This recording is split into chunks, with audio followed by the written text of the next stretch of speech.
Yo, yo, yo, what it is, what it was, what's it Welcome. gonna be? Welcome to the latest episode of the Gen Expertise podcast, episode 26, entitled Higher Learning. We are your hosts, Main and Rants, Welcome. a.k.a. the Tango and Cash of this podcast world, yo. Do you know what I'm saying? And today's a special day, man. Today we got another first. A first in a line of many firsts. Yes. Blow the horn, son. There we go. Today we have our first guest ever. Like ever in the history of the Gen Expertise podcast. So someone that we've known also since high school. Like we told you, we don't know anybody famous, but we do know some people that do some dope stuff. We've known this gentleman since high school, since we were 13 and 14 years old. Give it up for Mr. Marc Etienne, a.k.a. the Haitian Sensation, yo. The Haitian Sensation. Yes, sir. Ça passe. Na boule, mon cher. Yes, sir. What's good, brother? Man, it's good to be back with y'all. It's good to be with y'all, man. Appreciate being here. It's an honor to be on the podcast. It's an honor to be a first guest on the podcast. Just happy to be with y'all, man. Happy to be back at the table. Yeah, we're excited to have history. You. Yeah, I'm definitely excited about this one. First guest. Yeah. Nice. Straight up. This is dope, even though like 10 people told us no already. But first guest is a first guest, Pete. You know what I'm saying? First guest is a first guest. We didn't say first choice. We said first guest. I'll take it, man. I'll take it either way. It's all good. We're just messing with you, man. Like, but yo, before we start, this is Black History Month. Sure. Right? Absolutely.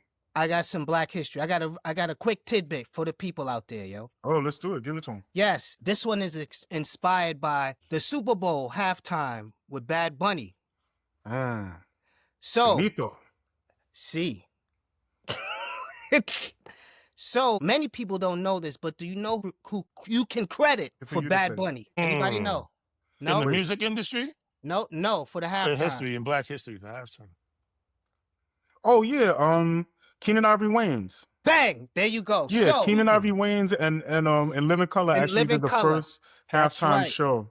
The first halftime show. Yeah, I remember that. So, back in 1992, Super Bowl 26, Keenan Ivory Wayans hijacked the Super Bowl, dogs, or from CBS. I think they were showing, hold on, I wrote this down. It was on Fox, I think, right? Yeah, they were on Fox. So they hijacked the audience with a special live episode of In Living Color, which drew nearly 30 million viewers. They took 30 million viewers away from CBS. That's fascinating. You know why? I was talking to my wife about this Sunday morning. I was thinking about it when I woke up. I was like, so many people are complaining about Benito and Bad Bunny and all this buzz about, how the Super Bowl isn't American anymore. And I was like, why doesn't somebody just throw their own like halftime show? And my wife was like, they are. And Kid Rock is actually doing it. And I was like, oh, I guess, I hadn't heard about it, but that all started with, you're right. It all started with when In Living Color did that. Yeah, that's 1992. Crazy. They took 30 million. So CBS had Magic Winter ice skating. That was their halftime show. And I think they had Gloria Estefan. I didn't see if she was skating or if she was singing. I don't know, but that's who they had featuring with the Magic Winter ice skating. That's crazy. That's crazy. And that's wild. Yes, that's crazy, he's right? A pioneer, so they did a live show. So back then, I looked up some of the numbers. So a 30-second commercial in 1992 was $850,000. Wow. So that converts into what, like 1.92 million by today's standards, which is a lot. That's a lot of bread, man. That's a lot of bread to get 30 million viewers stolen from you, man. If I'm paying money, I want eyes on the prize. Yeah, that's a fact. So that was 1992. This Super Bowl that just passed, the second commercial was worth $8 to $10 million. Wow. Yes. That's what you got to pay. Yes. Wow. Yo, we need to make some commercials. How are we going to get them on there? We need to make some commercials. You need sponsors, man. We gotta get some sponsors. Yeah, we need sponsors. Yeah, absolutely. We need sponsors. Which isn't gonna. We'll definitely talk about that. I have a gift for both of y'all. Speaking of Black History Month, I have these calendars I give out from EJI, the Equal Justice Initiative, which is the work of the brother from Just Mercy, Stevenson. Brian Stevenson. Yeah. And his brother is Howard Stevenson, who's a clinical psychologist out of UPenn. And on this calendar, they have for every day of the month, they have a moment in Black history. Would you like to hear today's moment in Black history? Absolutely. Sure, of course. All right. So today is what? Today is the 9th of February, right? Yep. Oh, man, my calendar's on January. Hold on a second. They didn't change it yet. Way to come prepared. All right, here we go. February 9th, 1960. A bomb explodes at the home of Carlotta Walls, the youngest of 9 Black students who integrated Central High School in Little Rock, Arkansas 3 years earlier. Oh, wow. Yeah, the Little Rock 9. Yeah, the Little Rock 9, that's right. Every month they have dope photos, historical facts, and on every day of the month, there's a moment in Black history that has to deal with like injustice or the fight for justice. Absolutely, man. I appreciate that. Yeah, that's love. Appreciate that. That's dope. So that's your Black history tidbit, son. Yeah, definitely. I feel unprepared. I don't have a Black history tidbit today, but next episode, I promise, we'll still be in February, and I will have a Black history tidbit, a facts over funny, if you will. There you go. Well, you do have the EPMD shirt on, so I do have the EPMD. Well. Yeah, this counts a little. This is some Black history right here. Black history for you right there. Yeah, one of my favorite duos. I know one of Mark's favorite rap duos. For sure. So Mark, just so our audience understands like why we have you here as a guest, right? Not only because you're a friend of ours, person that we grew up with pretty much. Nepotism. But it's not just nepotism, or brotherly love here. But it really aligns with sort of the mission of the show, right? Like, so when Rance and I first started this, we talked about not only being entertaining, not only being interesting in terms of, the Gen X kind of spin on what we do, but also adding value. And the thing is that the other thing that we talked about is that though the show is named Gen Expertise, we cannot possibly be experts on everything, but we're 6 degrees of separation from a lot of experts in a lot of different fields, right? Like probably less than 6 degrees, but you have a particular expertise that we wanted to talk about today, right? The name of the show, this episode is Higher Learning. And we wanted to talk to you because you bring a certain expertise to the table in terms of your experience in education in particular. So you hail from the Bronx, so you're a Bronx native, right? Yep. You also attended high school in the Bronx, same as me, me and Rance here. Yes. We all went to Fordham Prep. You attended the university at Buffalo, SUNY Buffalo. You went on to become a teacher. You've been a principal. You've been a superintendent of schools. Deputy superintendent. Deputy superintendent. Facts over funny. Can't be out here fronting. No, facts. We pride ourselves on funny, facts over funny here. So I appreciate don't forget about Baruch. Yeah. Yeah, I'm a alum of CUNY Baruch. That's right. Wow. You know what? I forgot about Rance did his homework. Yes. Okay. Yes. Yeah, okay. No doubt, baby. Yes. That's love. So deputy superintendent of schools, right? And now you're doing, I understand, some consulting work where you're helping other schools with their programs and helping districts with their programs. That's right. We wanted to get right into it, man. And explain again, like you align very well with the mission of this show, which is to provide our audience with some value, how they can incorporate certain things into their own lives and maybe help someone else. So I'm hoping that this conversation today is not only informative, but it's helpful and a little bit entertaining. Like we always joke around, we always have fun, but maybe you could talk a little bit about your background, if you Sure. Let's start there. Sure. It's funny. You mentioned having fun and being funny. When I think about you two in particular, I think a lot about my high school experience. And I consider myself a relatively funny person, but anytime I was around y'all two, I had to like level my game up because the jokes we used to have and your wit and your ability to come up with funny stuff on the fly was like, especially you two, it was superior. And that's important because I think when we get into like, how children develop, right? A lot of what I'm about to say has to do with confidence. And one of the things that you two in your own way, it kind of like exuberated early, like freshman year, was just confidence. Like you weren't afraid of anything. You thought everything was funny. You could make fun of everybody. And confidence has a lot to do with success in school, but I'll get to that later. Right. So I grew up in Marble Hill area of the Bronx, Kingsbridge area of the Bronx. Had a younger brother. Played a lot of basketball, and playing ball around my way was like a blood sport. Like it wasn't for everybody, and I think it taught me a lot of lessons. I got bullied a little bit. I had to come up fast, and so it just kind of like left me in a very competitive, aggressive personality. You know what I mean? Like you just couldn't just be a regular happy-go-lucky kid where I live. Like, you had to be fresh. You had to know how to slap box, or you were gonna get bullied every day. You had to know how to snap, and you had to know how to play ball. And if you could do those things, you pretty much get along with everybody around the way. And I don't think it was just like that on my block. I think that was just a New York City thing at that time. Right. But like, it had an impact on me. Like when I was a little kid, I was a nerd. I was a geek. I loved books. I loved Legos. I love to look at sci-fi movies. And when we moved from Harlem, I was born in St. Luke's in 114th Street. I was in Harlem. When we got to the Bronx and I started going outside, man, it was like trauma. Like I was getting traumatized daily. For real. No, seriously. No, I we would we talked about cry. I this. would come Yeah. home. I'd be Yeah. crying.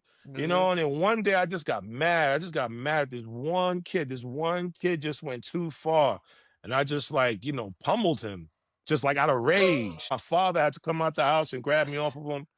And my dad had a long talk with me, man. And he explained to me that like you just can't lose control like that. So he started working with me, not let my anger take over. And I had to figure it all out. Then my pops left. So that was one of the biggest things that happened with my brother and us. My pops left when I was like 13 years old. And I come from a Haitian household, very strong culture, very tightly knit family. I have a lot of cousins. So when my dad left, it kind of like threw me off a bit. Like, how could this whole really tight knit family experience something like this? I was confused. I was experiencing a lot of dissonance. Then I was in Catholic school, which is a whole thing because in Catholic school back then, um, you had to show up a certain way in school. You had to basically code switch, right? You had to show up a certain way in school, Sure. and then things were different on the block. It was, again, just another confusing experience for me that I was trying to navigate. So by the time I got to high school, I was already angry about what was going on in my household. I was already putting on a particular type of front, on the block. I remember getting on a 12 bus to go to school. We had to wear blazers, ties, slacks, shoes. But there was a lot of kids on that bus heading to some of the public schools. And we all was coming from the same hood. So like there'd be a lot of snapping on that bus, and there were a lot of girls around. So if you didn't have your cut right, if you didn't have your gear right, you could get caught out there and have a terrible bus ride. A lot of fights used to break out on that The bus because of the longest bus snapping. ride ever. That could be the Longest longest bus, bus ride ever. If the your shoes are 41 was turned the up, 41 was like that. You know what I if your mean? shoes are Like, turned up, son, you oh don't have a cut. man, You know what I you mean? was in You only trouble. got half a part. Your half moon ain't correct. You're in trouble. You're in big trouble.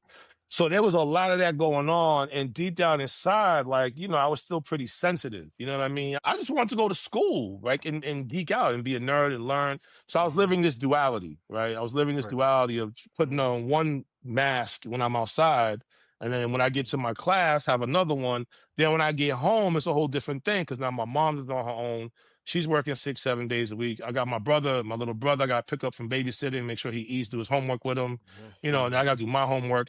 Plus, I was playing ball, so I was getting home later. It was just a lot I had to navigate at an early age. Right. So that kind of started to develop a way of being that was really steeped in like frustration, anger, and aggression. You know what I mean? And so I think for a long time, I was angry at my teachers. I had an authority issue. I was very rebellious against authority.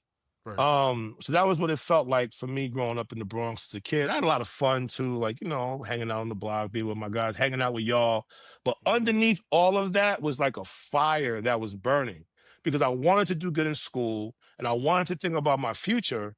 But along the way, things just kept happening, whether it would be my mom's having something happen in her job that now I had to like go figure out something with the landlord, or I had to like, deal with my brother's teacher or something like that. Like I already didn't like teachers coming up because I used to get into a lot of trouble in school because, as I mentioned, I was already dealing with a lot of social emotional issues, and the teachers weren't really tuning into that. I didn't have any teachers in middle school that were like, "Hey, let me talk to you for a second. You okay? Sure. It seems like you got a lot going on. Let's talk." Instead, it was more like, "You do this, do that, and if not, you get detention." So I started clowning around, and I became the kid that most of the teachers wanted no parts of.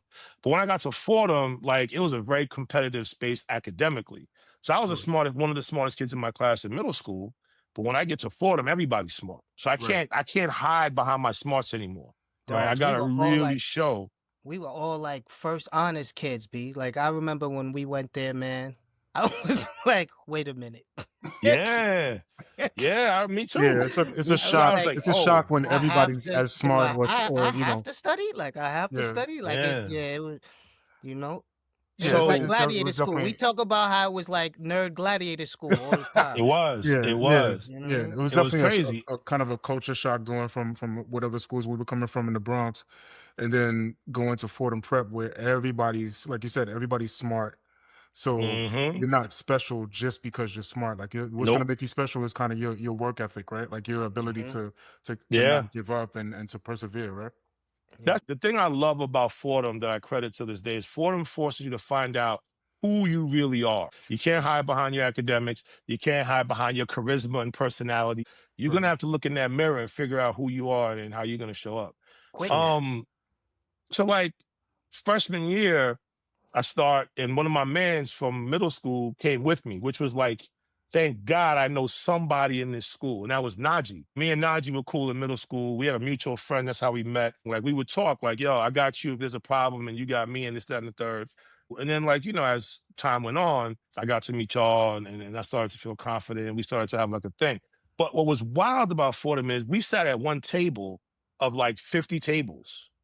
All the black kids literally sat at the same table, And we save split like the one table. or two. We split the table with the Hispanic kids. They started to, they we were like, split it was just us. Uh-huh. And and I know Maine always talks about this book. There's a book written like why all there's the a book kids sitting about at the that. black table. Yeah. This was a thing. We didn't know it at the time, but this was like, a symptom of what it was like in school. So right, it's a self-segregation that goes on, and it seems to be like when you read Malcolm X's autobiography, he talks about his trip to Mecca, right? Like when he makes a pilgrimage to Mecca, because as every Muslim would do, you're obligated as a good Muslim to make a trip to Mecca, right? Like so he talks about this, right? And one of the things he describes is the fact that there was a brotherhood that seemed to transcend race and ethnicity. He talks about the fact that everybody saw themselves as a Muslim. Like nobody really treated him like a black Muslim. He was just treated as a Muslim brother. But he said that the kind of counterintuitive part about that was that he noticed that different groups did separate into their own ethnicity, right? Like they went with their group, right? Like so he saw when he went out to pray, he started to notice that all the white Muslims were white Muslims, and all the Asian Muslims were Asian Muslims, and all the Arab Muslims were Arab Muslims, and all the black Muslims were black Muslims, Africans with African, right? So and so on and so on and so on, right? So he described this as like kind of a natural segregation that happens with people of common culture, common language. So it's something that happens, right? And it felt like we were too young to have language or context, something like that. But we went to like a safe space. They call it a safe space nowadays, right? Like, but we didn't know, we didn't have a concept of safe space, but it felt like that lunch table at Fordham Prep was our safe space, like where we looked and we looked for who we thought could relate to us best and where we felt more comfortable. And we just gravitated towards it, right? Like, and sometimes it was funny because not only did we not have a concept of what was happening there, but it seemed like the faculty and administrators didn't have any concept of this because they thought we were purposely like excluding people from that table, but what we were doing was we were just including ourselves. Anybody could have sat, and oftentimes people would come and hang out with us. But we were trying to find our safe space, and they took it as if we were excluding people from that table for some reason, right? Like so, they automatically presumed it was us. It was definitely a misunderstanding there. But yeah, go ahead. I mean, segregation is a big part of what I'm about to talk about, but I can't speak for y'all. I was recruited to the table. Kev came and got me. Kev, Mel, Big Kev, Baraka. Yeah, like one day I was in the staircase. It's like, hey, young brother, come here. Come Big sit Kev. at this table. Come sit with us. You sitting with us. I was like, okay. Anyway. That's interesting. I don't remember how I started. I felt like it was just a natural thing like to just go sit there. Kev coming to get me. I was scared to death. I'm like, what does he want with me? The funniest thing when we first, like the first day, see, Maine and I, we had the benefit of knowing each other from the HAP, the HAP. Yeah, y'all was there in the summertime. Yeah. Jamal, me, Maine. Yeah. So when we were walking in, we kind of said, yeah, we're coming to Fordham. And then it was kind of like a leap of faith that we was gonna all walk in the door and start seeing each other. So that first day, I remember when we walked in, we would see each other and we would just like run into each other, dogs. Yeah. But whoever didn't go, like you and whoever else we do, your guys were walking through the door, like deer in the headlights, bro. I was scared to death. I ain't gonna hold you. I was scared to death, man. And that's the So- first two. I did not know that you and Najee went to Yeah, the man. school. Thick I as did not thieves. I know used to that. walking up to school, back from school every day. Yeah. I was my guy. So Yeah. the reason I wanted to share about my inner tension, like my inner turmoil, is because it started to shape how I saw the world, right? And self-sabotage was my unconscious kind of modus operandi. Yeah, I didn't think I could do it for them. aggressive. You were quite aggressive. I didn't think I was gonna make it. I thought I was in over my head. Everybody was smarter than me. The teachers didn't like me. So I couldn't quit, right? Because quitting is something that just wasn't allowed in my household. Not for the amount of money our parents was paying for that. Straight up, right? So like no one wants to hear that you quit. But I think subconsciously I was intimidated and I didn't feel supported. My mom is so busy working and trying to figure all this out that like she doesn't have the time when she comes home to sit down and like really have that deep conversation with me. Plus, she's out there fighting her own battles as an executive in the healthcare system. I had no clue what my mom was going through as a woman executive in the early 90s, late 80s, and what she had to fight every day. It was a lot going on for us, right? So we were just trying to get through every day and just stay healthy. Okay. Najee was a Muslim. At the time, with hip hop and Public Enemy and the hip hop at that time, the Nation of 5%, the Nation of Islam was starting to become a lot more prevalent in the music.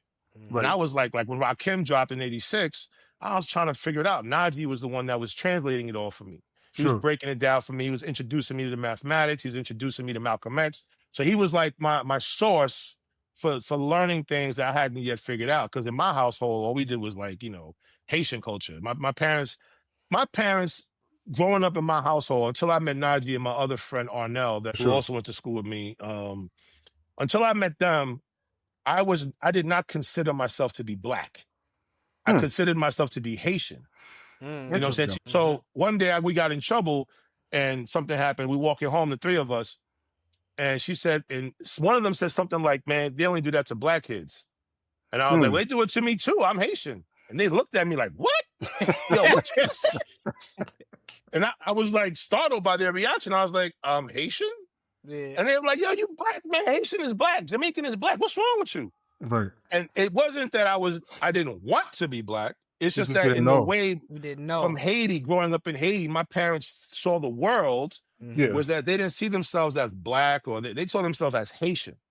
Yeah. Right. That's that's a very interesting conversation you bring up, Mark, about like Black people throughout the diaspora, right? So and this is a whole conversation, like not really the topic for this particular episode, but I feel like we need to revisit this one day. But just to comment on that for a second, it feels like that conversation has become like kind of more prevalent and more relevant because of kind of what they call a diaspora wars out there in the internet world. They would say that there's kind of a tension now between what they call foundational Black Americans and Africans or Black people from the Caribbean, actually Africans that are native from the continent, stuff like that. So it's an interesting point you bring up about not even being aware of the concept of being Black in America, because being Black in America is honestly a unique thing, and it's a construct that not everybody is dealing with, and not everybody has the historical context to understand when they're coming from different places.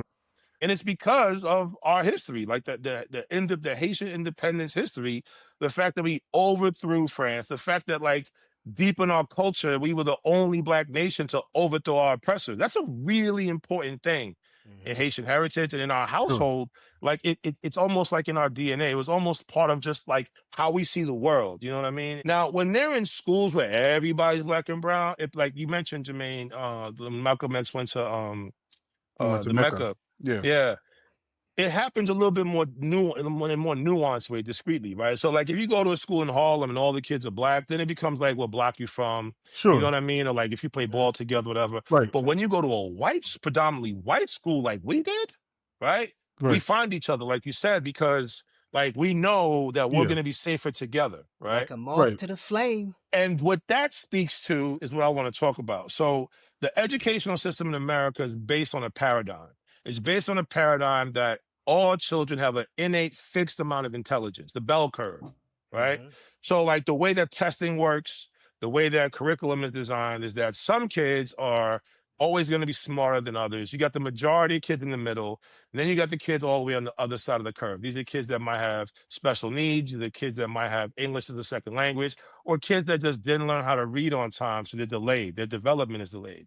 Or some kids are on the spectrum, they have cognitive development delays. So those are the kids on the left side of the bell curve. Kids on the right side of the bell curve, the kids with the high IQs, they were born smart, they're the geniuses. And the rest of us fall somewhere in the middle, right? Sure. So when we used to take these tests to get our test scores and get percentiles, that would tell us where we were on this bell curve. And that started to forge an identity. So once you start to believe that you have a place and that's your place and you can't go here or there, you stop trying. Your confidence diminishes. So here we are showing up to Fordham Prep. We were A students, you know, we got the honor rolls, we're always the smartest kids. Now we come into this sea, this ocean of kids that have both parents at home, whose parents have unbelievable careers, whether it be working for the governor or they're politicians or they're showing up in Benzes. So Sure. We had I'm already diplomats showing up to intimidated. our school, yo. You know what I mean? Remember I'm already the intimidated. African diplomats? We had the Yeah. African diplomats showing up. Mhm. Yeah. The Mhm. Prince Hakeems and them, they was there too, right? Yeah. So now my confidence is shot. And now my grades start to like go from A's and B's to like high C's, low B's. Then I realized that I'll never forget this. I think it was sophomore year, junior year. It was junior year. It was a physics class. I got put in a remedial physics class. Rance, I think you were in there with me. I'm not trying to associate Nah, I you with wasn't the in there dummies, with you, but bro. I yes, you wasn't in there was. with It was me, you. No, I wasn't. I remember. No, I wasn't. I'm gonna call it out. I was in the Me, class. you, Donovan, Cookie Nope. Head, Nope. and a couple Nope. of other dudes. Absolutely Who was not. your physics Absolutely teacher not. junior year? Who was your I physics didn't It was even Mr. know that Greco, this but existed. it was me, Kareem. It was me, Kareem was Kareem. ahead of us.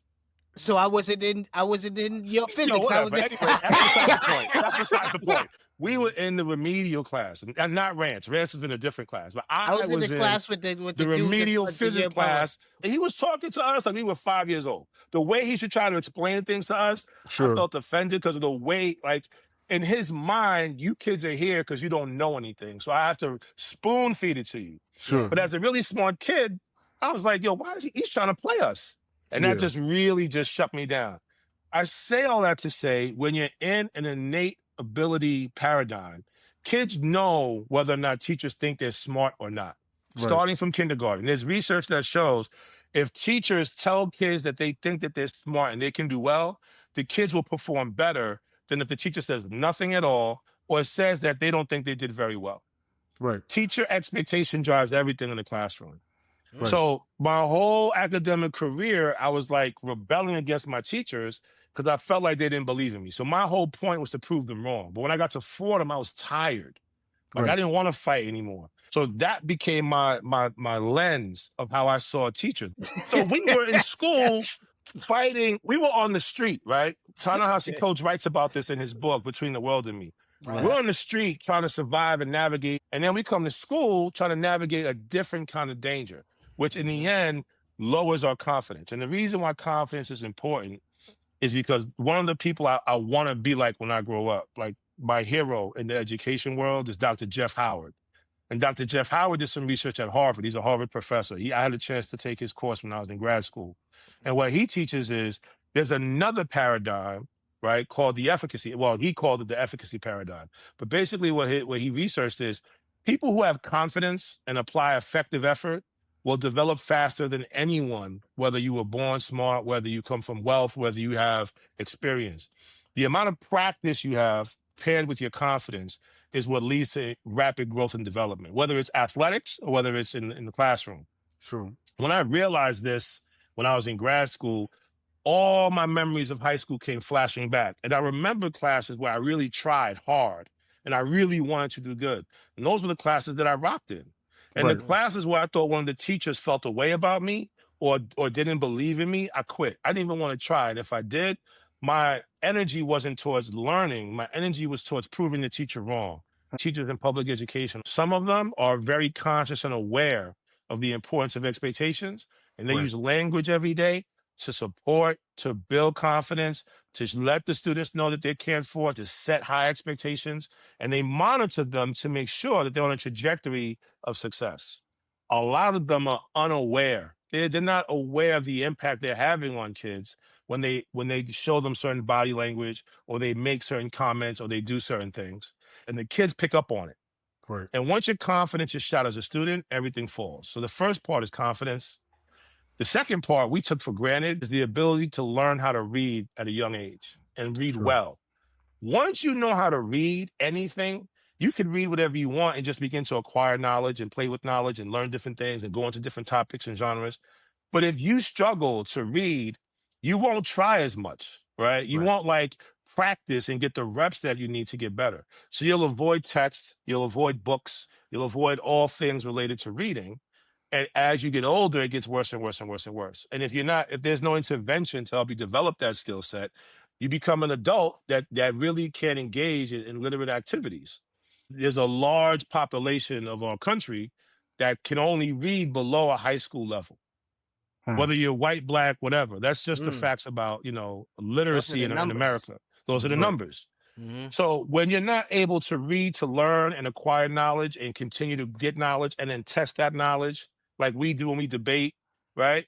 You don't build those synapses, don't fire in your brain and connect and build maps Right. where you can access information whenever you want, right? So as a result, you start to rely on what you already know, and that just becomes the truth. Even if new information is presented to you that Right. refutes what you already know, you can't get past the cognitive dissonance of what you've been holding on to all this time, because Sure. your ability to acquire new information is very weak. Does that make Yeah. sense? It Yeah, makes that makes it a makes lot of perfect sense. sense. I Mark, had a yeah, go ahead. not to cut Go you ahead, off, man. man. No, I go, had a go. It makes sense because, especially with the reading, because when we're coming up in elementary school, you always have to like get up and read paragraphs. You know, your teacher would go, we would read paragraphs and you'd be like, next sentence, next paragraph, next paragraph. And there was always that kid that either stuttered or he was not good at reading, that you could see him sweating in the back, bro. Yeah. You can see Yeah. him sweating. And also the worst, when I was in elementary school, the worst year that I had was, I think, my 7th grade year, and it was because I had a serious problem with that teacher. Me and that teacher did Mm-hmm. not get along at all. That's the only blip that I had, like, in elementary school. And then even when I got to Fordham, my best grades were with the teachers that I really liked, that were cool. The ones that I didn't get along with, I didn't do as well in their class. So Yeah. that all makes sense. No doubt. I'll tell you, I'll raise you. When we were in middle school, the teacher used to like say, you'll read this paragraph, you read the next paragraph, and we would go down the line. Yeah. Yo, we used to be like trying to count the paragraphs to see which one it Yo, would be, sweating bullets. Yeah, right? So that yeah. you could practice before it Yeah, was your sweating turn, We did that bullets. in school Yes, right? yeah. in Now elementary let's. too. So Yeah. this is what I'm Mhm. talking about. So this Yeah. idea that I have to read in public and I will be judged is a Yeah. level of intellectual safety that really is weak. Like, you don't feel safe. You have to perform. I'm going to be judged if I don't read this paragraph the right way. Right. My focal point is how they're going to hear me read, not what I'm reading. Right. Right. So the most important thing for Black children, brown children, really all children, especially in elementary school, is that not only do they feel safe in the classroom, and I don't mean just physically safe, because that's a whole different conversation about school shootings, and that's worthy of conversation as well. I'm talking about, if I say something in this room, right? If I talk about what happened in my home, if I talk about what makes me happy and gives me joy, if I read and make a mistake, is that welcome here, or will I be judged? And Right. the moment kids feel like I'm going to be judged, I'm not safe, they shut down, whether it be consciously or subconsciously. And the kids who feel confident, the kids who feel invited, the Hermione Grangers, like in Harry Potter, that always have the answer when they get called Yeah. on, it gets reinforced, right? Right. It gets reinforced. So the key is to have your child in a learning environment where they are constantly being reinforced. This is why so many parents go to Montessori. In Montessori education, your child is met based on where they are, not how old they are or what grade they're in. So you can see first graders with third graders, or fourth graders with sixth graders. It's all about finding where you are, what you're good at, and finding your joy and your passion, and then getting you to raise up from there. So as an educator, when I started to teach, I started realizing, like, when I became a teacher and I saw my kids, at first I learned their names, but as I got to know them, all their personalities I'd seen before. I just saw my friends. And Right. what blew me away was I started to understand like why some of my friends were the way they were. And like I had a soul searching moment where I realized like this is a really important job. This isn't just like a job you get paid and get the summer off. Like whether Right. or not I do a good job is going to change the trajectory for these kids' life. And it freaked me out. Like I really got scared. And so Right. I had some great mentors that really taught me the science of reading, how kids actually, how the brain actually learns how to decode and then become fluent and then begin to develop knowledge, how to help kids learn vocabulary. But most importantly, I had to get inside the kids' heads. I had to get them to trust me. They had to feel safe. They had to know that nobody was going to mess with them intellectually or physically. Because in Harlem, like our kids were navigating some serious stuff. They were already coming in a certain way. So I had to learn how to like help them take that shield off and just be vulnerable and just Right. honestly, try to learn and make mistakes. And that took a while. But once we got it going, my class went from the lowest performing class in the district, in the whole district, to the highest performing class in the whole district in reading in 2 years. And it Wow. was because every single day my principal and I, we were working and working and working all the time. So this formula that Dr. Jeff Howard put together, confidence plus effective effort equals development. The confidence part is getting the kids to try and not worry about failing. The effective effort part is the regular practice. And it's not True. just practice, it's perfect practice. Like Rance, Mm. I could imagine this will relate to you as a tennis player. Because when you play tennis, you can pick up bad habits, whether it be like the angle at which you hit the ball or the timing when you're serving. And if you Mm-hmm. practice that too many times, it's almost impossible to change. It's really hard. So, as I understand it, correct me if I'm wrong, when tennis coaches work with their players, if they see something they don't like, they stop it and they make them do it exactly the way they're supposed to until they can do it like that on their own. Is that right? Yeah, so I had a coach who he would just drilling. You start just hitting like baskets of tennis balls, but it's not unusual for. I know one of my coaches when I was in school, he was like, I don't care if it's 10 minutes or if it's an hour, we're going to do it right and we're going to get off the court, because it has to be done a certain way. And That's then right. if we did it, if I would do it wrong a few times in a row, we would stop. Yeah, We would that's stop right. because now you're repeating the bad habit. So let's just stop. We'll come back to it later. Let's work on something else. So it's all Nice. like the repetition. And you know what? That's a good point because I feel nowadays people don't care if you're doing it wrong just as long as you're doing it. Exactly. That's our problem right now, right? Yeah, yeah. So this is Dr. Jeff Howard's research is probably dating back to like I gotta look it up, but I want to say it's like late 80s, early 90s, maybe even before that, right? Mhm. But the system is designed to give the results exactly the way it is giving results right now. So it's Yeah. not an accident, it's not coincidence. The American public education system was designed to separate the brightest, the cream of the crop, from Mhm. the laborers. And what's Right. happening is today in public education, there's this movement to really reinforce that. When what we need are for first and foremost for kids to feel intellectually safe, to feel Right. like they are wanted in school, to feel like they belong in school, not just as a human being, but as a human being that they identify as, whether it be Black, white, Latino, Korean, straight, gay, LGBTQ plus, whatever it is, you're welcome here. Yeah, And we you want you belong. to be here. That's Mhm. number one. Number two, the effective effort piece is if you're not doing something right and you make a mistake, first of all, not only is it okay to make the mistake, but you're expected to make mistakes because that's how you get better. We're going to learn from that mistake. And exactly like you said, Rance, after you try it a few times and it doesn't work, put it down. We'll pivot. We'll come back to it. And we come back to it, we'll try it a different way. There's a Mhm. hundred ways to do this. It doesn't have to be just one way. Another thing about teacher development, a lot of times teachers are taught to do things a particular way. And if a kid can't learn it that way, it's the kid's problem, not mine. I taught it, they ain't learn it. And that's a fundamental problem for kids. Teachers need to be able to say, ooh, that didn't work for Rance. Let me try something different. What do I know about Rance and how Rance learns?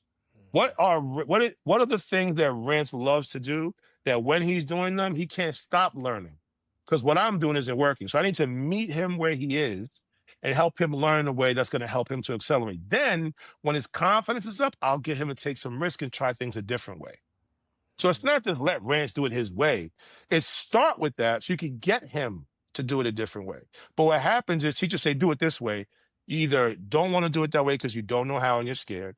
You don't like it that way because it's uncomfortable, or you know you could do it a different way. So why do it that way? You don't yet understand the value of doing it a different way, and the Sure. teachers don't even try. So that's a whole different thing right there. So confidence plus effective effort equals rapid development. And so I started to apply that everywhere I could, whether it be as a principal, as a leadership coach with a nonprofit, as a deputy superintendent, with adults, with kids. And I found a lot of success. I've been able to, have impacts in places. Now, here's the kicker. When in education, like in many industries, when you measure results, it's mostly measured quantifiably. So people say, well, if you're that good, let me see your test scores. Sure. Let's see how much, Yeah. your test scores went up, right? Mhm. So I've been talking about kids. Now let me talk about teachers for a minute. The educators of color, black and brown teachers that teach kids wind up falling in love with them because they can identify with them, because they can connect with them, they feel safe with them, right? But a lot of times what happens in the system is those teachers get seen as unsuccessful because they don't have really impressive test score results. Yeah. Because a lot of times the kids that they teach are multiple levels below, right? So your ability to get kids to be vulnerable for safe space, your ability to get kids to connect with each other and engage in debate and dialogue is undervalued because they're not scoring high on the test. And the same thing happens with principals. You could have a safe school where the parents love you and the kids are happy to come every day, but if the test scores ain't moving, the system comes and starts making replacements. Yeah. Right? Because So the system values the bell curve, the system values test scores. all the information you've given is amazing, and super informative. Some things that I hadn't thought about, even though I have kids that are school age, and I should be thinking about them, right? But I wanted to back up just a bit, right, and go into kind of your story in terms of your start as a teacher, right? And I wanted to ask you a couple of questions about that. Like, what are the challenges? Like, because you talked a lot about the system and what it expects, right? Which is very important. And I wanted to know from you personally, what were your challenges as a young teacher? So you're coming out of college, you're in grad school, you're teaching, right? What were some of the challenges before you knew all these things you know today? That's a great question. So when I graduated college, I came home. That summer, I applied to every school district in the city, all 32. At the time, there were 32 of them. I sent my resume and application to all 32. I got 2 responses. One was from a school in the Bronx, and one was from the school eventually where I teach at in Harlem. So when I woke up that morning and got dressed, I got a phone call from the school district in the Bronx. They canceled the interview because someone they hired the day before, they hired them. Mm. So this was my one shot. If I didn't get this interview, it was like August. If I didn't get this job, I wasn't going to have a job. I had a lot of pressure going into that interview. I got the job, and when I first started teaching, the first problem I had was I didn't remember half the stuff I was teaching. I was teaching middle school, and I wasn't certified. So at the time, there was such a teacher shortage that they'd literally take people if you had a college degree and a certain amount of credits in any given I area. forgot about that teacher shortage back. I forgot about that. Yeah, they Right. were just snatching anybody So off like the if street. you were a college grad and you had a certain number of English or math credits or whatever, they give you a temporary certification as long as you promise to go get your master's degree and eventually get certified. You had like a certain amount of time to do it. So I got a job like that. So now I got to teach. Like I've never taught before. And middle schoolers are witty. They're smart, man. They see you. They can smell fear a mile away. They're dangerous. So I had to figure out how to get in front of these children that act like adults, but they're children, right? So if they push your button, you can't react to them the way you react to an adult. You got to remember that they're fragile, even though they might be your height, right? Or even though, they might have an earring and some fronts in it. You know what I mean? Like these are babies. This is somebody's baby. Yeah. Right. So I had to figure that part out. Then the other part is I had to study. Like I had to study fractions all over again. Right. And you might think, really? Fractions and decimals? Like that's kind of easy. Nah, not when you're teaching it. When you have to explain how to do it, Right. it's like I was at my mom's dining room table till like 2 a.m. every night, step by step, figuring out how to explain to this one, but that one's different. And this girl always I thought about every single one of my 34 kids and how if they got stuck, I was going to have something to help them out. Sure. I was stressed by Christmas. I was stressed out. But what I didn't know is when you do this in the beginning and it's slow and it's hard, over time, you start figuring it out. And Right. you pick up momentum. And it gets a little bit easier and a little bit easier. 2 or 3 years later, you like as a teacher, you've got it down. The only thing is every year you have a different class, which means new kids. Right. So you have to get to know your kids all over again. So that was hard. That was like trying to figure out how to teach tectonic plates and like fault Oh, lines. You know what I mean? Right. Like explain it to kids in a way where they're gonna get it.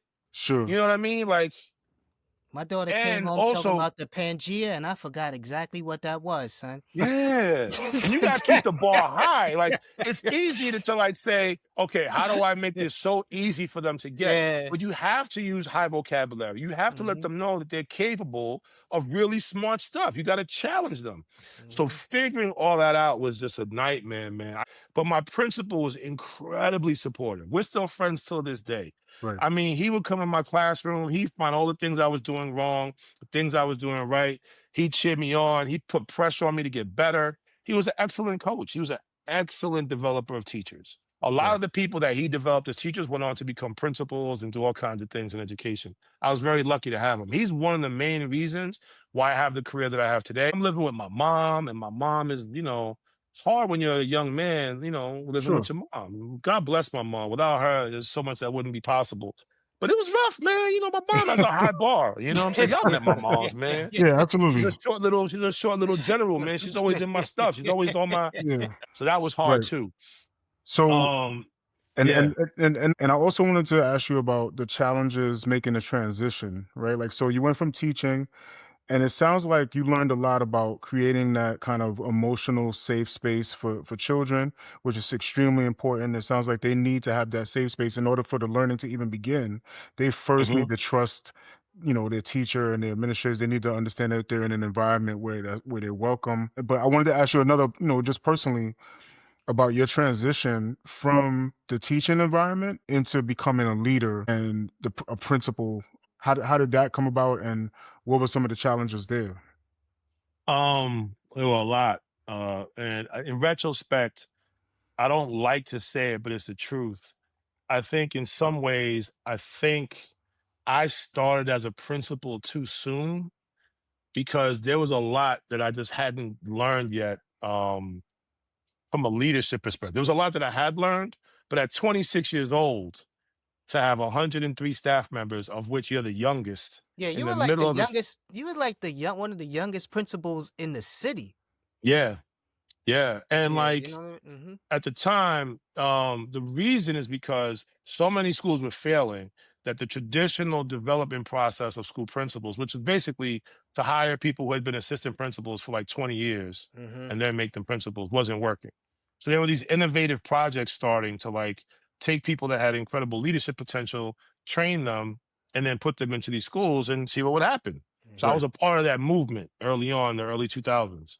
Um, so on the upside, my mindset was very different. So I would come into the school and I was very collaborative. I tried to be very collaborative. I gave a lot of grace. I immediately set expectations about belief in kids. A lot of kids in that school were smart, but they were scared. It was the South Bronx. There's all kinds of stuff going on. But in like 6 to 8 months, we quieted all that stuff down. We did things like we created this safe haven thing where after school, we would walk the kids home because they were getting jumped on the way home in the hood. So we would just create like this walking bus where we'd walk in the community, like 100 of us. The administrators, the teachers, we did leave the kids alone because there was nothing but adults and people around. So Sure. after a while, working with the peace officers from the precinct and talking, I brought some of the gang members into the school. We talked it out about, not jumping kids during certain times or whatever. Like things started to de-escalate like a lot. Right. Statistically, our school went down in terms of violent incidents by like 64% in 1 year. It was a big Wow. deal. Wow, That's that's a lot. incredible. Yeah. And it came from just talking to people, like just explaining to teachers, like, listen, when the bell rings, you gotta be in the hallway. You don't have to do anything. Just stand there and look tough. Just look at the kids and let them know that you expect them to get in the room. You don't Sure. gotta yell at them. Just stand there. They'll know. And eventually, when the kids started realizing, they started going in. They used to ring the fire bell every day just Right. for fun because no one would go after them. So I started catching them. It was a lot. It took like 6 weeks. I had to come up with a whole scheme because there wasn't technology. Like, it was an old system. It was a ticker tape system. So we used Right. to have a walkie-talkie, right? And the engineer would be at the ticker tape where the ticker tape would be to tell that you read the ticker tape and you knew what part of the building the bell came from. So we used to position ourselves hiding like in bathrooms or like in Mhm. the staircase, waiting for the bell to ring because it would ring every day, all the day. So when the bell would ring, he'd jump on the walkie and be like, third floor, right wing. And whoever was closest would go and find the kid and get them. And then we'd make them up. We'd call the fire department. The fire department would come and we'd make them apologize to the fire department. And we'd make them apologize in front of the whole school. Oh, accountability. Yeah. I just think that becoming a principal of a school like that at that time, on the upside, I had the mindset and the work ethic and the belief system to create an environment for students where they knew they were protected and cared for and loved, and that there was high expectations for them. Why I struggle with managing the staff and really Mm. following the process, Right. working within the process of the union. And at that time, I had very little control. I couldn't hire my assistant principals. I had to inherit them. I couldn't choose the curriculum. All that's different now. Now, today, principals have a lot of autonomy and authority over their school. But when I was a principal, my hands were tied on almost everything. Sure. So I got frustrated and I went to the charter route. When I became a charter school principal, I had all the control. So I created an environment for kindergarten through second grade where it was all about expectations, all about good curriculum, all about those things. And another thing, I'll never forget this. This was one of the most important moments in my career. The secretary said to me right after Christmas, because I was really depressed. I was thinking about quitting because it was just a lot every day. There was just so much going on. And she could see it. She could see that my disposition coming back from the break was like, down in the dumps. Mm. And she said, Mr. Etienne, I've been in this building a very long time. And I've noticed something I've never seen before happening. And I want you to know it's because of you. And I'm like, oh, great. I thought it was going to be a bad thing. You know what I Yeah. mean? Sure. She said, for the first time in a long time, teachers are dressing like professionals. Hmm. So what? She said, yeah, Mr. So-and-so has a tie on today. And he had a tie on right before we left on break, too. Some Hmm. of the women are wearing heels again. Look around. You're having a huge impact here. So I was like, this is interesting. So I start walking around, making my rounds on the floors, and I start looking, and I'm like, wait a minute. I started noticing they were standing up a little taller, right? They were presenting a little more, like they took on the personality that I was trying to emote. Mhm. Right. And that's another thing I learned about leadership is when you're a leader, the people you lead take on like parts of your personality. So it's not always like that, but oftentimes you take on the personality of the leader because the system wasn't organized in a way for me to really do what I had to do. Then when I went to a charter school, I got a lot more freedom, I was able to do more things. And then my career just took off from there. So So, I think but anyone that that wants to part be a school leader should take their time. agreed. And it sounds like what you're saying about the leadership aspect of it is that the leadership is setting the tone for what's acceptable behavior. What is the baseline for behavior here, right? Like, and a lot of Yeah. times, because I manage a team myself at work, and a lot of times the hard way I realized that people are kind of taking on behaviors that I might be modeling for good for good or bad, right? Yeah. The other question I have for you, based on what you said about the charter schools, right? I wanted to know from you, what do you feel like major differences are between charter schools and the normal public school?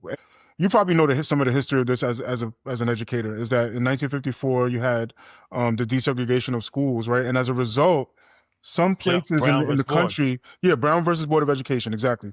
So you would think that okay, schools are going to be desegregated, right? Like, so now segregation's over in the schools, no more separate but equal. But now we're going to start to integrate these schools, right? But what actually happens in certain places, rather than integrate, the states rebelled against this, right? Mm-hmm. The cities and states rebelled against this decision, and in some places they even shut down the entire school district, right? And that's where you get this history of the school voucher system. So I wanted to know from you, what do you think the differences are between charter and public, and then what do you think is the benefit of the charter school?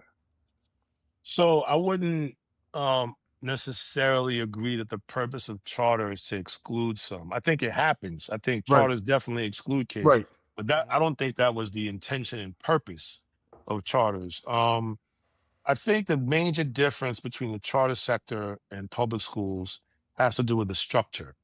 I mean, there's lots of other nuanced differences, but fundamentally it's the structure. So it's all about how the money comes in. So the federal government gives the state and the city money to operate the district, the school district. Charter is its own district, whether it's a charter school of 150 kids or whether there are multiple schools under one umbrella, right? It's its own district. So there's a lot of things that it can do more nimbly. So a charter school can be approved for 5 years and be held accountable 5 years later to get the results that it's supposed to get. Whereas in a district, it's not the same accountability structure. There are accountability structures, but a decision will never be made to close a district or close some schools in a district the way that happens for charters. So the deal is charters are supposed to be innovative. We know that the system isn't working, so let's give some really smart people a chance to educate children in a way that's different than the system. And the ones that are innovative and figure out how to do it well will reward. And the ones that struggle will give them the space they need to learn. But ultimately, if they can't produce, we'll take their charter away, the school will close, and we'll bring the kids to another school or back in the system. That's the fundamental, that was the purpose of charter schools. Got it. What winds up happening politically is these kind of belief systems, these mindsets. So every time a charter school opens, funding for those children that would have been in a district school are now diverted to that charter school. So the more seats that open up in a charter school, the more dollars that will not be available to that district where the charter school exists. So a lot of folks in the district side of things feel that charter schools are usurping. They're taking money away from the their system. money away from their And they're already underfunded, and now they're making it worse, right? And they're not necessarily any better. They don't see the major difference. Now, some charter schools are irrefutably performing better academically than the school districts that they reside in the same geographic region as. That's not a question. But underneath those layers goes back to that stuff I was talking to you before about intellectual safety. Right. So there are some charter schools full of people, full of children who look just like us, right? That come to school every day. They have their little shirts and ties, and they have their neat hair and their barrettes, right? The girls are so cute, and the boys, they've got their stuff and the uniform and the bags. And when they get to school, right, they have to walk in a straight line perfectly, not allowed to talk. They have to sit a certain way. And when the teacher says slant, they got to turn and look. And then they got to do this. And they live in this rigid, controlled environment that's designed to get the kids to do exactly what the teachers want so they can be successful.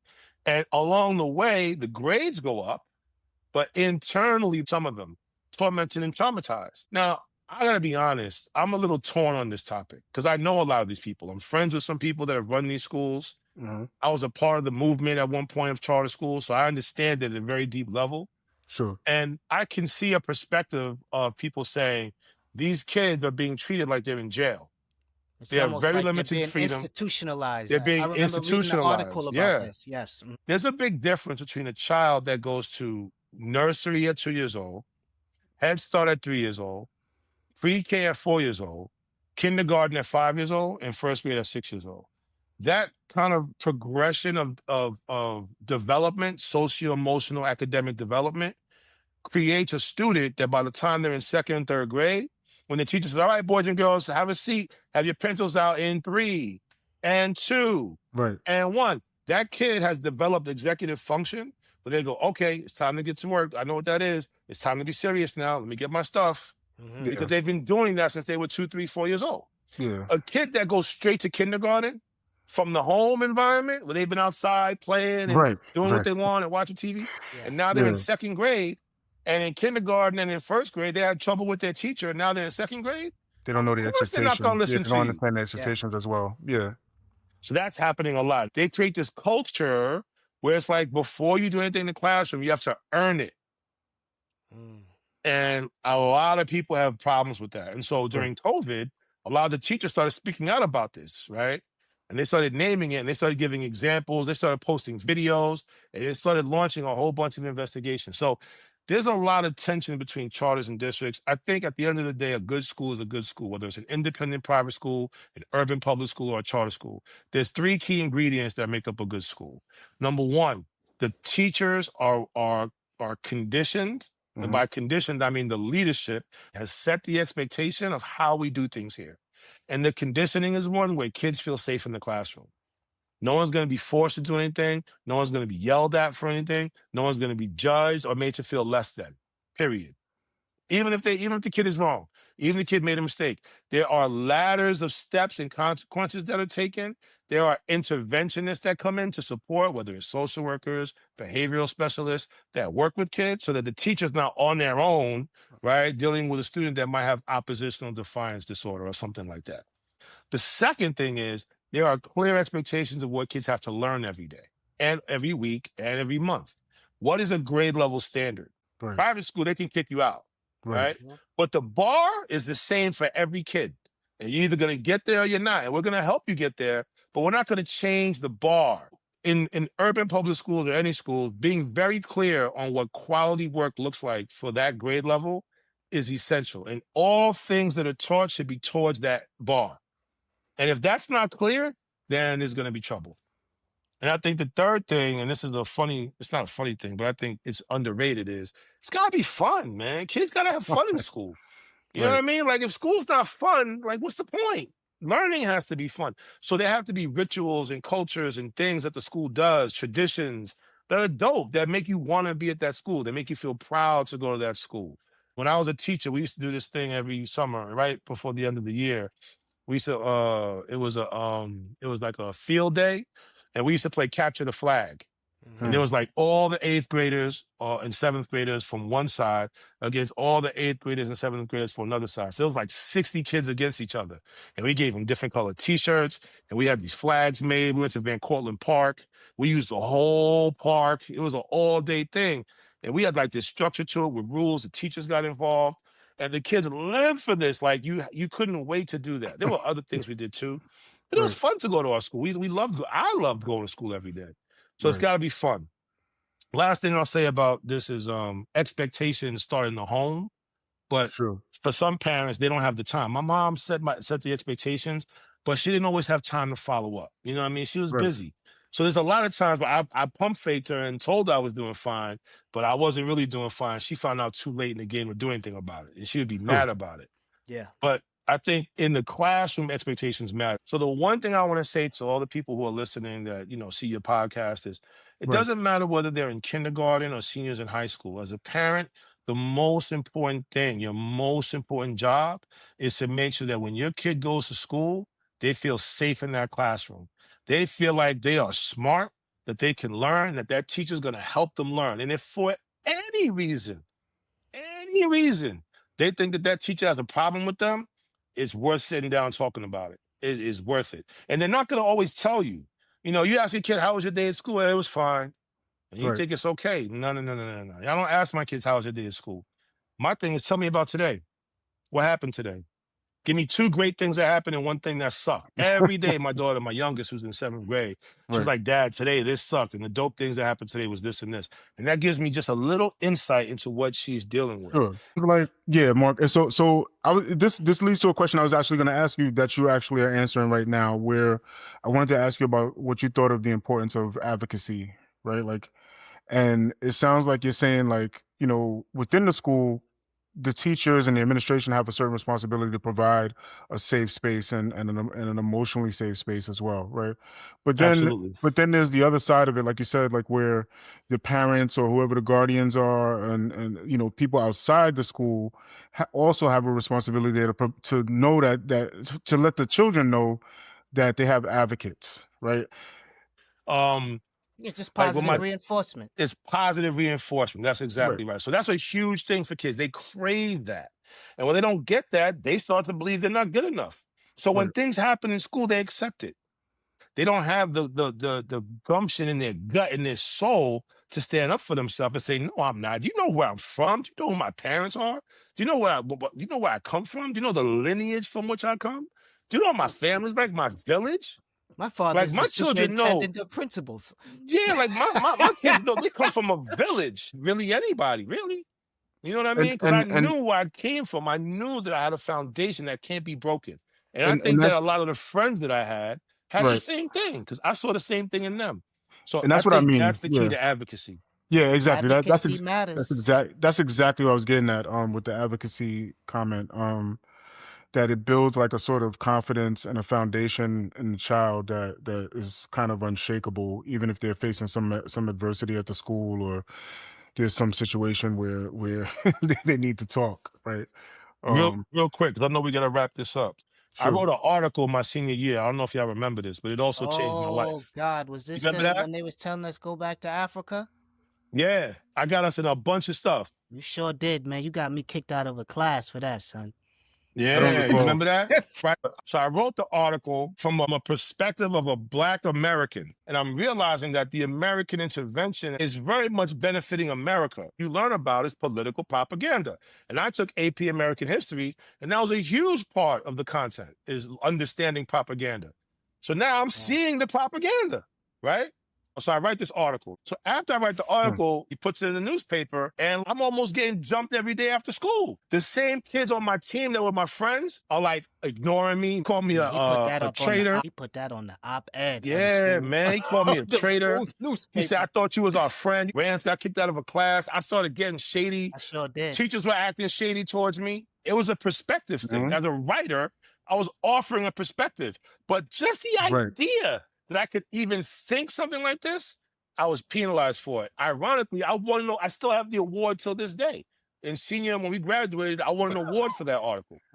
This is you know why this is so interesting to me, because when you fast forward all these years later, there's a distinct issue and inability, which I think I think it comes from what you talked about in the beginning of our talk, where we talked about literacy, right? And there's media literacy, there is just literacy when it comes to reading and comprehension. And I think that's led to a distinct inability to hold multiple ideas at the same time, Yeah. right? So you take any conflicting idea as an attack sometimes, and I'm not saying you, but I'm saying like people have this tendency to take an idea that conflicts with their belief system as a direct attack, right?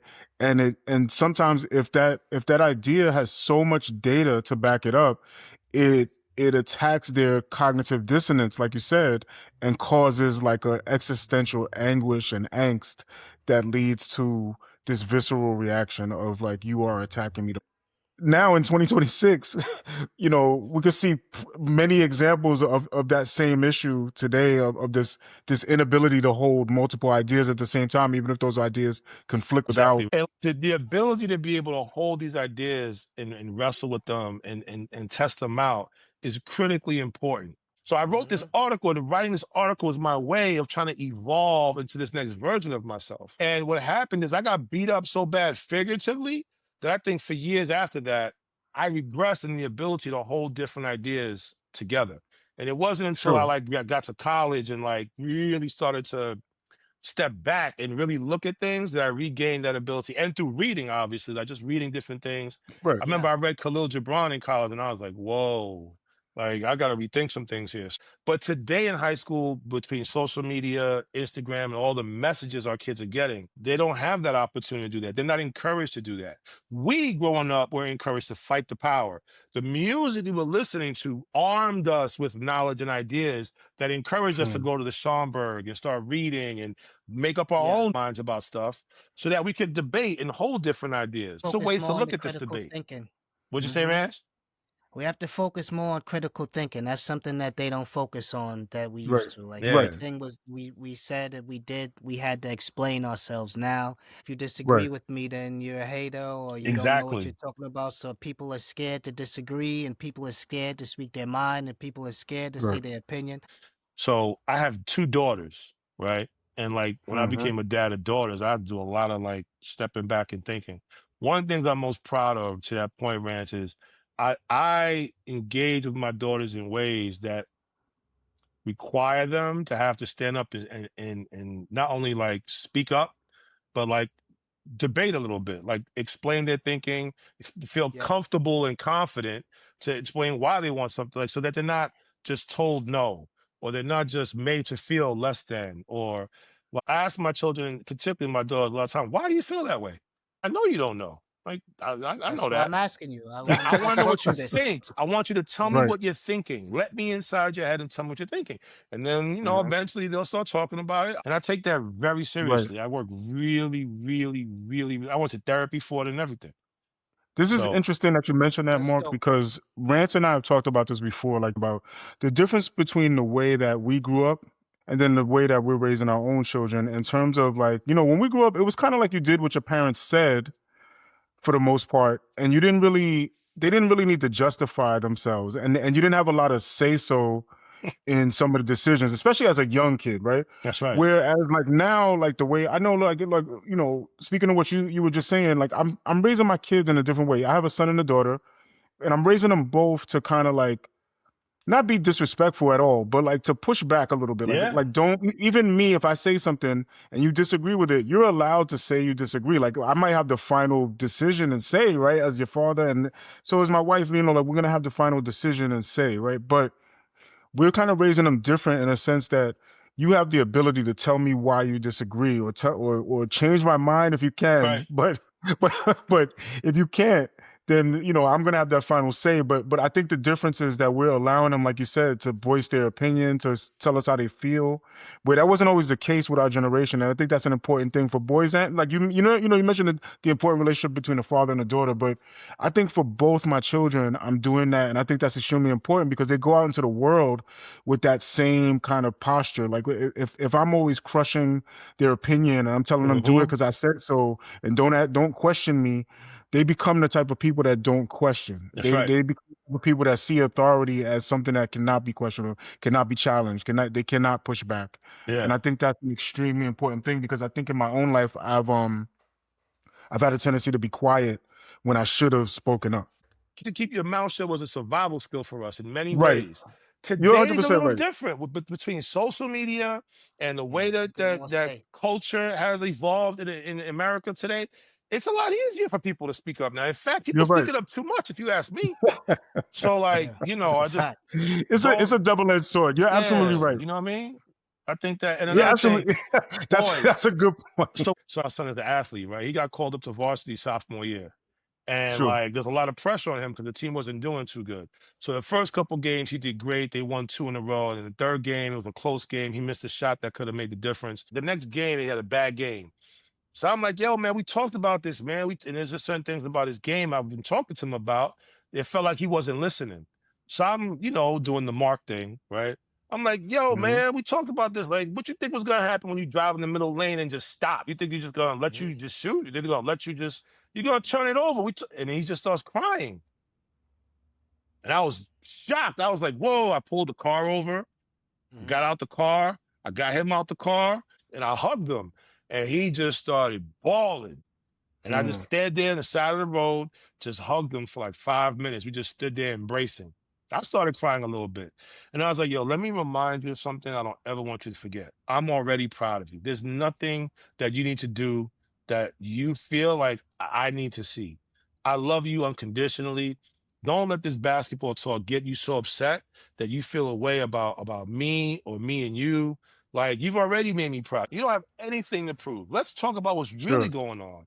So he started to Yeah, calm down a little bit. He said, thanks, Dad. We sat down and he started telling me, I'm still learning the offense. I haven't figured out the plays.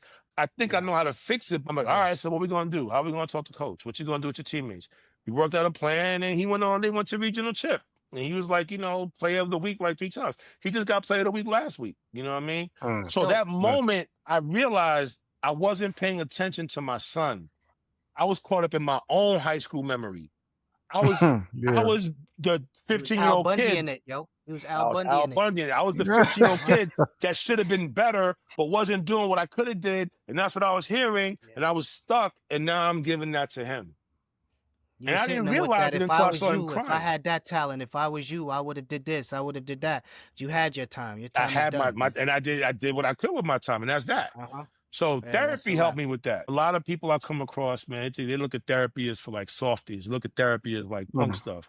But I gotta tell y'all, man, going to therapy about, being a dad to these kids and being a husband Sure. changed my whole world, man. And as an educator, it all clicked because I understand the cognitive development of the brain in children and the psychology of developing children from a theoretical and like academic perspective. But when you gotta do it as a parent, you gotta take your stuff from your own history, your own Yeah, it's bag, a whole work new through bag, that. son.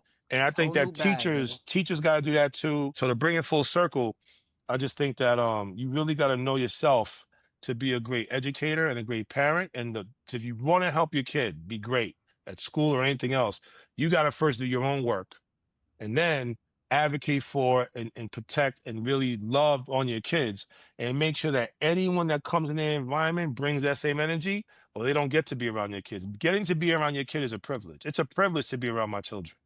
I don't let That's a everybody fact. around my children, straight up. That's dope.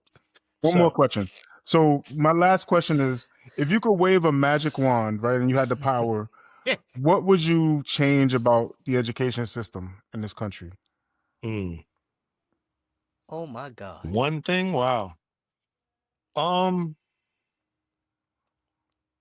It doesn't have to be one thing, but you got the No, power. it has to You be can. one thing, yo. It has Well, to be one thing, in the dogs. interest of time, let's pick your top. I think that